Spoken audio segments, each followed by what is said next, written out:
Hello! Great excitement today as I get to take a look at my very first Cinewhoop. But before we get into that, a quick reminder to please like or dislike this video if you didn't like it, comment down below, subscribe if you haven't already, and don't forget to click that little bell icon in the corner which tells you when I'm uploading new videos. Anyway, what have we got today? This is the BetaFPV Beta85X, the HD version, hence the name Cinewhoop.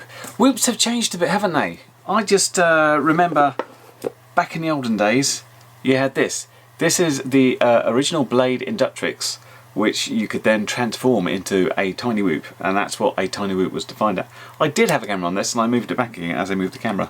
Recently, we've had the 2S whoops going up to about 75mm. This is the modular 75, which I really liked.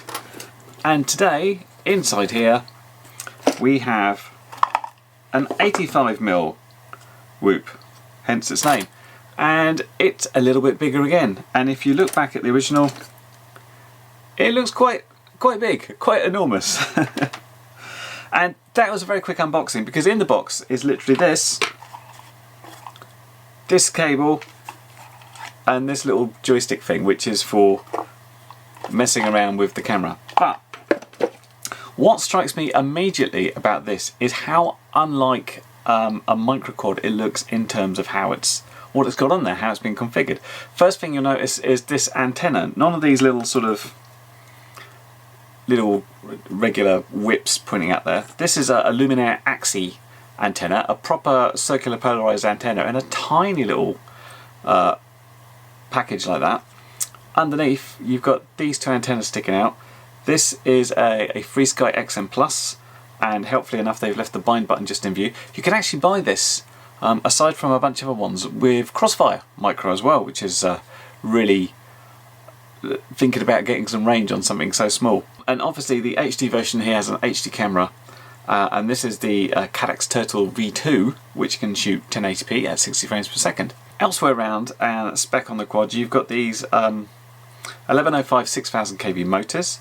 You've got these Emax Evan 2-inch props. These are the same ones that were used on the Baby Hawk, which flew really nicely, so pretty happy there. F4 flight controller, it's running a Omnibus OSD variant, I believe. The ESCs handle 16 amps with a burst rate of 25 amps, and they will handle up to D-Shot 1200, which is crazy on something this size. The VTX, there is a little button at the bottom, but it also offers smart audio with 0, 25 and 200 milliwatts available, which is handy. You've got a sort of plastic sort of hood there for the camera. It looks like you've got a little bit of angle available, and the actual frame itself is basically this whole plastic section. So there's quite a little bit of flex in that frame, but I'll have to see how that goes. Little LED port on the back and XT30 connector there. I like the fact we've got a proper battery strap, and we've got a little silicon bit there to squeeze our battery against, so that's nice and easy. So let's talk about how this gets powered, because originally this was spec'd at being up to 4S, and then there were some issues. Some people found theirs burst into flames. Now, normally this would be a bad thing, but I was really impressed how BetaFPV actually handled this. What they did, they checked on every failure they had, and they sort of looked at the circumstances and they checked what happens, and they noticed it was from their first batch. First off, they found in 1% of the copters they were getting a faulty ESC, which was causing an issue, and on the other ones they were noticing that 4S power seemed to be an issue. So what they did, they got a whole bunch of quads. They put 84 quads, separate quads through this to start with, and they put normal 4S with regular flying, and they got some failures from there, and then they put 4S through with really aggressive flying, and they got like a 50% failure rate, and then they put 3S in and went as aggressive as they could and put 50 quads through this, and they didn't get a single failure.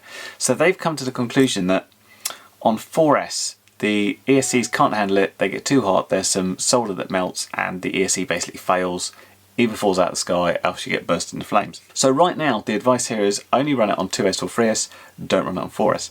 However, I've got to say, hats off to BetaFPV. They actually put some proper resource behind finding the problem, sorting the problem out, anybody that's been affected by it, they're exchanging their quads, they're accepting returns if people don't want them anymore. They're basically doing everything they can to put right the problem, and I really do think they should be applauded, because it's not something that many manufacturers tend to do. So well done BetaFPV for that. Let's hope this flies good after I've said all that, shall we? So I'm going to be running this on probably FreeS. I've got this 450 nanotech here, and I've got this slightly smaller 300 milliamp FreeS. It kind of depends what I'm going for. I feel there's kind of two ways of flying this. You've got the sort of nice sort of dawdling along, getting sort of something cinematic without doing sort of acro stuff, and then you might want to do a little bit more sort of flippy acro-y stuff. It's kind of like a slightly larger battery for smoother stuff, slightly smaller battery for acro stuff is what I'm thinking. I don't know. How's this going to be indoors? It feels quite big for indoors, and this might be where running on 2S goes. I don't know. We'll have to try and see. I've never used one of these Caddx Turtles either, so interested to look what the FPV view is like on this, because obviously there's a bit of a compromise there. When you're using an HD camera output, the FPV picture is never going to be as good as like a proper FPV camera. But I've no idea, in fact, how to use one. We've got a little slot here for the SD card. We've got a button here. I don't know if that's start-stop recording. I don't know if it's been connected for camera control. One thing I think would be handy is some sort of instructions or pin-out diagram to say how it's all connected. I couldn't find it anywhere, and I couldn't find it on the website. Hopefully I'm going to learn more just by plugging in and seeing what's what with Betaflight. So let's do that now, and I'll see what I can find out about it. Okay, so let's get into Betaflight and see what's going on. And I have to say, it took me a while to find the USB connector, which was hidden underneath the receiver at the bottom. But I didn't find that before I'd taken the top off and the second board, and it was like, oh, it's there. So you just have to shift a couple of things out of the way to see it. But taking the top off also revealed where the connector was for the OSD for the camera, so that's something. So we are running Betaflight 350, and we've got UART1 set up for serial RX, and UART6 is set up for TBS Smart Audio, so that's all good. Configuration wise, we have D-Shot 1200 set up. I'm going to put mode to stop on because I like that. Got the 8K loop, the craft name I'm just going to change. S-Bus already set up. I've already bound the receiver, that was not a problem. Comes with a FreeSky XM Plus, as well, the one I chose anyway. Others are available. Other things available. We've got dynamic filter on, anti-gravity on, OSD and LED strip, that makes sense. And the beeper configuration is set there. I haven't checked. This doesn't have a physical beeper. I haven't checked to see if it's set up in Betaflight for the D-Shot beeper. I'll check that later. Pitching wise, you can see this is quite different from the norm here. The D is quite large, which other people have noted, especially on this sort of D-Shot 1200. I'm going to up my super rates to 80. Receiver wise, I did notice they had an aux12 set up already, so they'd done the decent thing and flashed the XM Plus with the RSI. This is the wrong channel mapping for me. This is TAER. Yep, that's right. You can see aux12 is working properly, and I've just got a little roll is just out a touch on this particular one, so I'm just gonna, while I'm here, sort that out. Bose, it comes as from the box as something. It's almost like how I'd normally set it up. I always have aux1, the arm switch there, MO, aux3. I'm going to plug in that battery again. I just want to see how close this is. And then we've just got the OSD to set up. I have to say, this is not bad looking as it goes. There's a couple of things I just like to move stuff around, and we should be good to go. So I will just make sure all that appears on my screen, and then we'll charge up the batteries and fly. So here we are up for the initial flight just in the house here, and I'm using a FreeS battery to start with. I'm not trying to use any sort of throttle management here, it's just full throttle is available, and it's a little bit too much for in the house on a FreeS. It can fly okay, but it certainly feels like it's a little bit too much to handle. So what I'll do is move over to the second battery, and that's using a 300 mAh 2S battery. So we're back now on a 2S battery, and if you're wondering why it's saying land now, this is a high voltage 2S. So what happens in Betaflight is you set your maximum cell voltage, which is normally 4.3, just to give it a bit of leeway.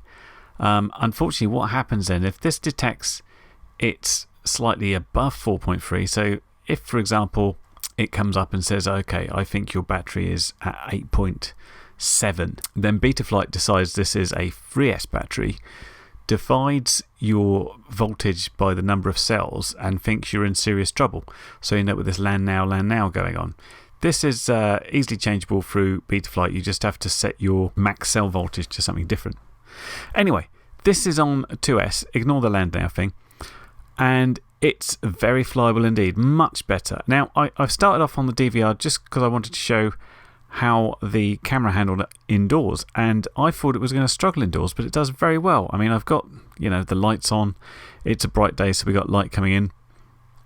But it's very good indeed. So if we take a look now at the HD footage, this is even better, and no problem at all. And again, I'm finding 2S on this to be about right. There's no problem with having too much power. It's all about right. Now, I've flown bigger quads than this indoors, up to about 100 mil.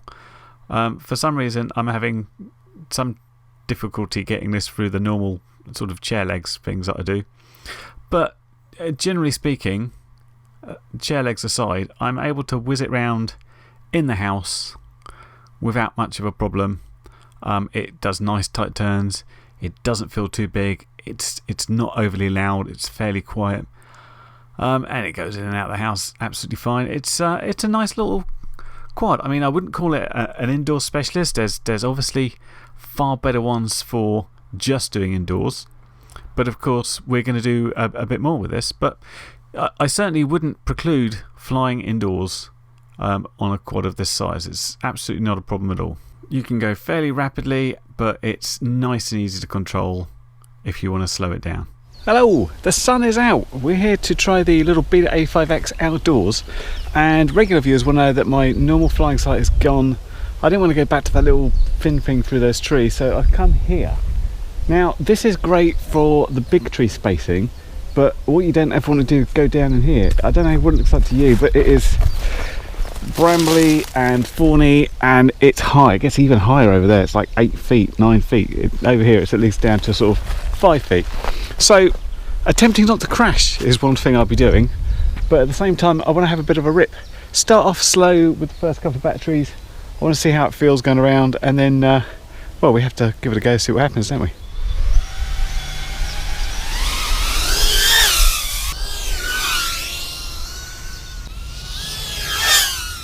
So here we go with our first outside flight, and I've started off with a sort of larger battery. I'm using a 550 mAh 3S battery, but it doesn't feel like the quad's too heavy or anything. It feels like it manages it absolutely fine. Once again, I'm looking at the DVR footage for now, and you kind of see the first of the sort of compromises, where it's a little bit more noise and we lose the sort of fine details of the trees. I'll come back to this in a second. But let's have a look at some HD for now, because it's looking pretty sweet. And I wanted to do this first battery. I sort of imagined it doing, okay, let's imagine we're in a location and we wanted to sort of swoosh around and have a look at stuff and see how that came across. So I wanted to see exactly the sort of quality we get from the camera and how that looked. And I'm pretty happy with it. It's very smooth is one of the main things. There's hardly any jello there. There's the occasional touch of it, but this is already much better than any of the previous examples of using the Turtles V2 goes. One thing I did note is that I couldn't get as much speed as I wanted. Whenever you see me going across, getting as fast as I can but keeping the camera up, I'm only around 40 to 50% throttle, and that's because of the limited amount of camera tilt I have. Although it looked like we had some room to move the camera, it's actually fixed at about 30 degrees, so we just can't get that extra bit of speed we want on this type of mount.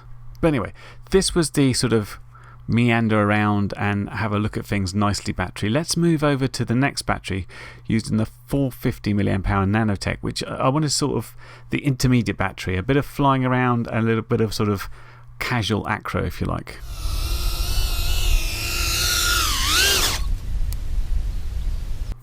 Okay, so this battery is a little bit lighter, but not as light as I might get for doing, you know, full acro. But this felt absolutely light and it felt fine doing little acro bits without losing any sort of height or fear that we were going to crash. It's got plenty of punch. You know, it's not a rocket ship like it perhaps might be on 4S, but you've got plenty of time to, you know, pull off maneuvers, invert, do whatever, and it really does perform quite nicely.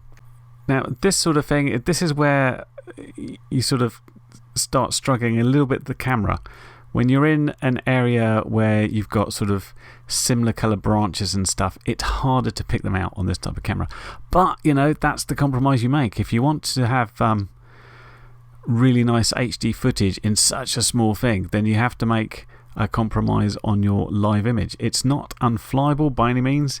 It takes a little bit of practice and a little bit of work to get used to it, and you might bump into things like I do. Now, unfortunately, whilst flying the second battery, I had a bit of a problem, which meant I didn't ever get to fly the third battery. And it started off with this little crash. So we've taken a little bit of the spill, and I've just gone and got my stuff because although it looked like it was just off the road, it's in the deep stuff. It's not far from the path. I don't remember where it was now. It's just over here. However, look how thick this is. Let's try it now. It's like coming from here. I think it's that second post, because if I look in my goggles, yeah, I can see a post, which is going to be that one in there through that. Yeah, I can see the blue. Damn it, it's in there. Oh man. Okay, I'll see you back when I'm cut to shreds. So you can kind of see what a bit of a struggle it was to get the quad back again. This is only about 5 feet in to this thorny stuff, and it was a struggle. So I actually decided I better not fly here again, just in case I went deeper. So I picked the quad up, took it over to another site, turned it on, and this is the scene I was greeted with. Literally just this logo. And I had words with BetaFPV, and they were able to confirm that what I had, unfortunately, was a broken camera, and they were going to have to replace it.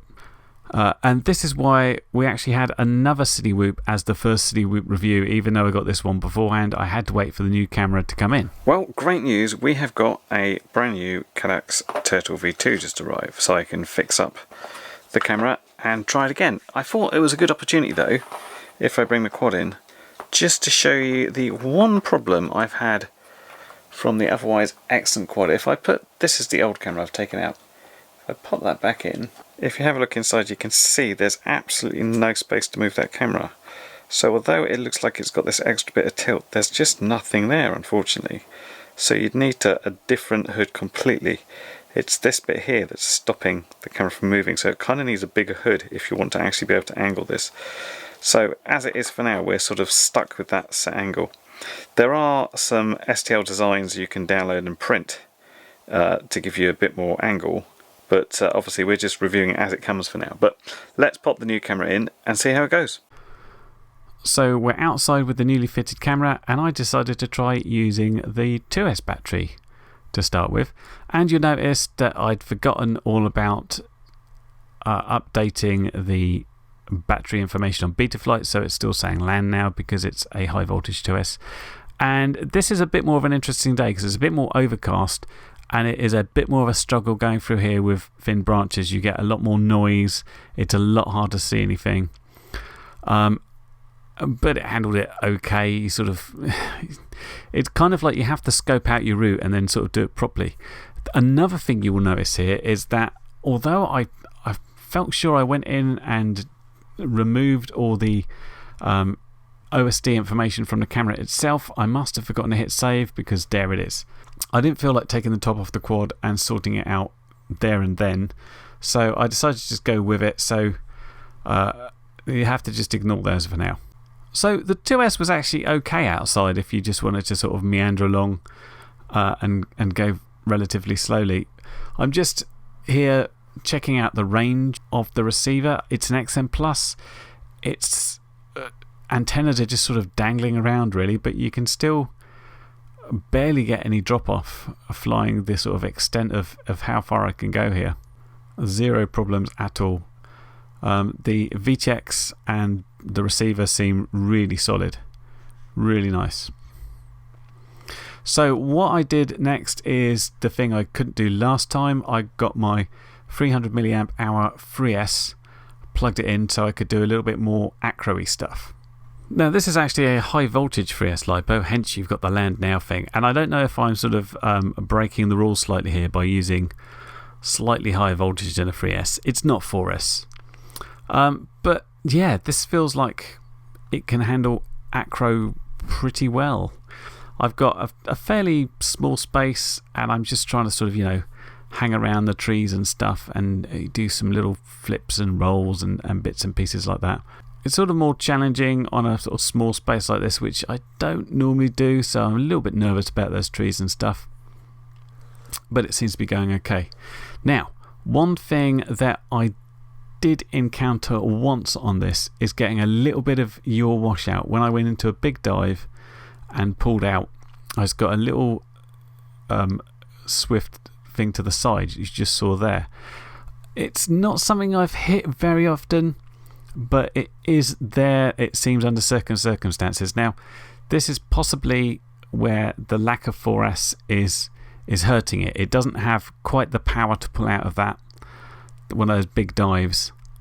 So the power to weight ratio is not quite there, but if you're doing your sort of more casual acro, if you like, you're going around, you're doing some flips and dives and some rolls and whatever, it's going to work fine. It's a shame about not having 4S power there for it, but I don't feel too hard done by. Once again, there are dedicated quads for doing acro which will do it better. There's dedicated quads for flying inside, and there's dedicated quads for doing HD recording. This is managing to do all of them fairly well. Obviously it doesn't excel at any of them like an individual quad would, but you're doing it all in one quad.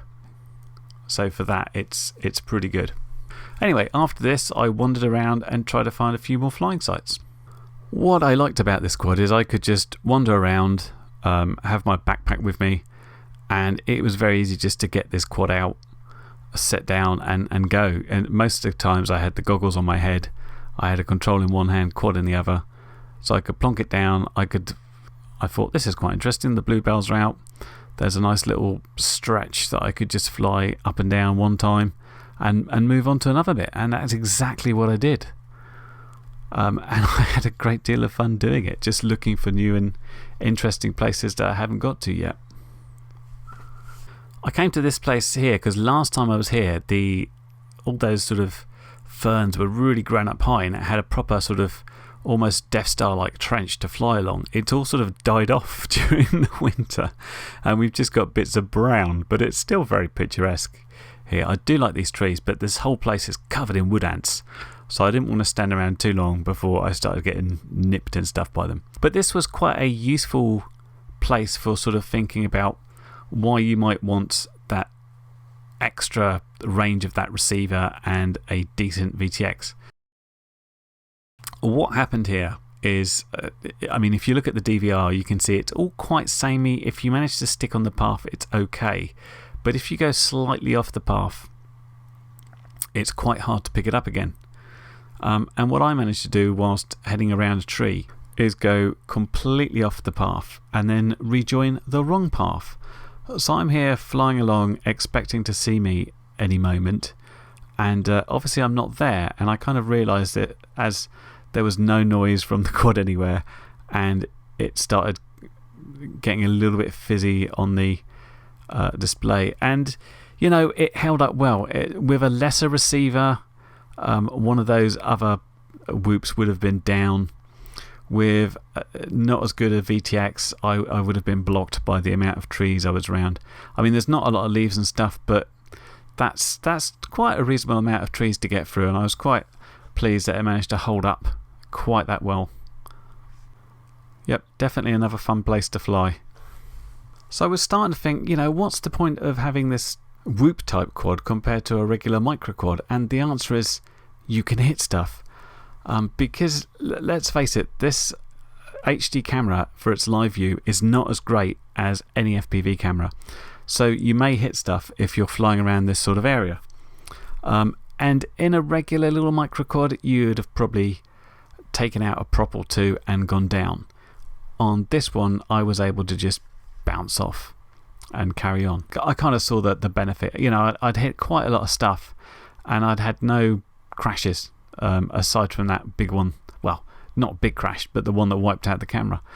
But I really am liking the fact that this is no problem to go just a little bit further afield, even if it's only, a few hundred meters. It's sometimes fun just to fly along and get back and see what the footage looks like, because I'm really quite wowed by how good the footage is from this tiny little HD camera. So as the last bit of my last battery, which is back to the larger 550 milliamp hour 3S, I decided to do a little more what you'd call, the sort of cinematic or more leisurely flying, just taking in the sight. In case I tried to sort of mix it up a bit to get a little bit of proximity and a little bit of sort of larger stuff. Now, here's something I wouldn't ever do with any other Whoop I could think of. I mean, this is not any real distance. We're talking a few hundred meters, but I'm flying over stuff that is non-recoverable as far as quads go. It's so far in, and this is like 8 to 10 feet horrible bramble stuff. But I've got a lot of confidence in both the receiver, which doesn't really drop under 90, and the VTX, which is really good, and the control of the quad itself, which is really hard to fault. And it's really, I found this a really sort of different type of flight. So a completely new sort of flight for me. If I was on a 5-inch, I'd be sort of zipping about and doing acro around the trees. If I was in something like a Mavic, I'd just be sort of more stationary, trying to fly really gently. On this one, I'm sort of mixing it up a bit and trying something a bit different, and I'm quite liking what I can do with it. I've still got no problem doing a little bit of acro with it, but I'm really enjoying sort of going up high where there's never a problem with the live picture, and then sort of swooping down low to myself. It's sort of stuff that I wouldn't consider a Whoop style quad being able to do before, but this handles it really well. It's slightly tricky to work out exactly what I was getting per battery, because the flying style varied a lot and I was splitting batteries up and flying them in like 2 or 3 locations. But between 4 and 5 minutes on a 450 or 550 3S, and if you're really doing sort of heavy acro on like a 300 milliamp hour, more like between 2.5 minutes. Okay, don't worry, we're almost at the end of the video. So we've come to conclusion time, and before we do that, a couple of changes I made on this.